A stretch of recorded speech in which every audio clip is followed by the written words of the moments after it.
The actress Helena Bonham Carter was locked in the Edwardian era for years in such great pictures as Howard's End and A Room with a View. She was happy to trade in her corset for a role in a brand new picture which is called Margaret's Museum. Helena, thanks for coming over and welcome to our program. The Woody Allen picture, Mighty Aphrodite, was your way out of what we would call period pictures, your chance to break away from that. It was my chance to break away. But in fact, actually, I did this film, Margaret's Museum, before the Woody film. So, and the Margaret's Museum was, that was, in a way, that was the first time that I was, well, superficially different, i.e. that I was not English, I was Nova Scotian, and I got this... But you liked that. You liked getting out of, and I don't want to use the word corset era, but these period pictures that were very long and very elaborate and very involved, and which offered a challenge to you as an actress. It was fun to do the Woody Allen picture for you, wasn't it? Yeah, it was. I mean, I like doing something personally from my, and I think like most actors, I think, well, I personally prefer parts that require me to change, even if it's a superficial sort of physical change. And even if it means, like, for instance, an accent, I find it easier to act with accents because it gives you an immediate way into a character. If you get the sound of a character right, then it tends to bring the rest of the character with you. I want to ask you about that in a second, because I read that the accent that you had to develop for Margaret's Museum was one of the most difficult accents of all to acquire. But now, when a picture such as The English Patient comes out, and you're not in it, do the critics notice your absence? Do they ever write about you? Oh, they have not so much in The English Patient, but in other sort of period costume dramas, they sort of say so-and-so's playing the Helena Bonham Carter role, you know. But basically, I think, you know, that's when they're sort of, it's a young, you know, ingenue actress, usually Kate Winslet or something. Right. But, you know, I've hit 30, so I think the old... big hit. Well, big hit. Well, I'm an aging ingenue.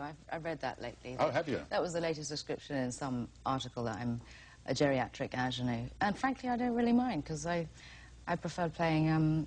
I think the parts will get better, I hope.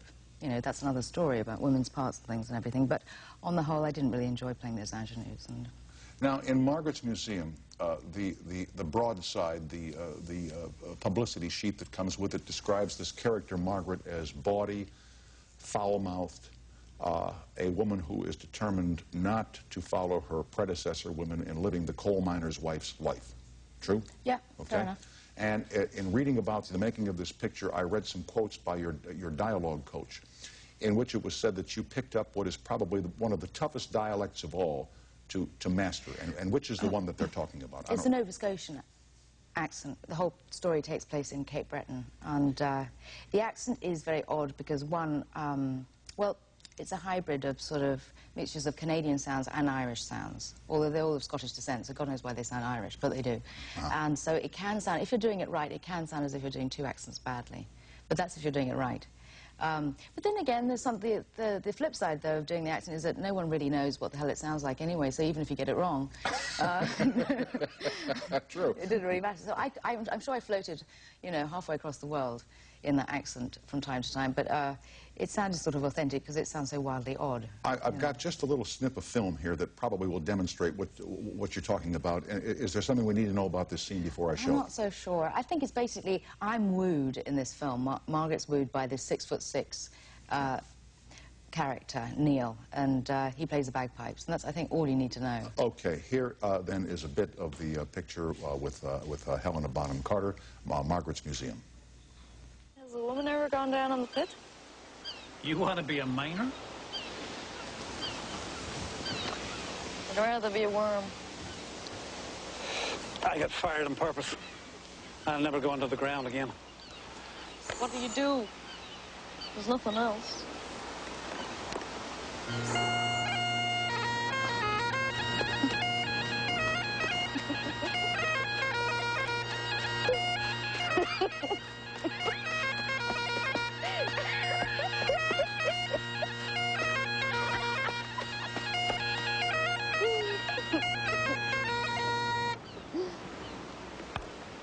Know what that's called? No? What? Two happy beans fighting over a chicken. Well, what's the real name? Margaret's wedding. He proposed to you there, didn't he? Yeah, you got it. Yeah, he proposed to you there. You see, I had to... You know, there's nothing like a bagpipe to turn a girl's head, huh? Yeah, yes, yeah, quite.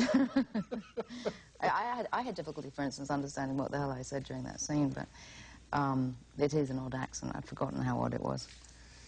You come to America once a year, twice a year. When you come here, how do you see us? How do you see America?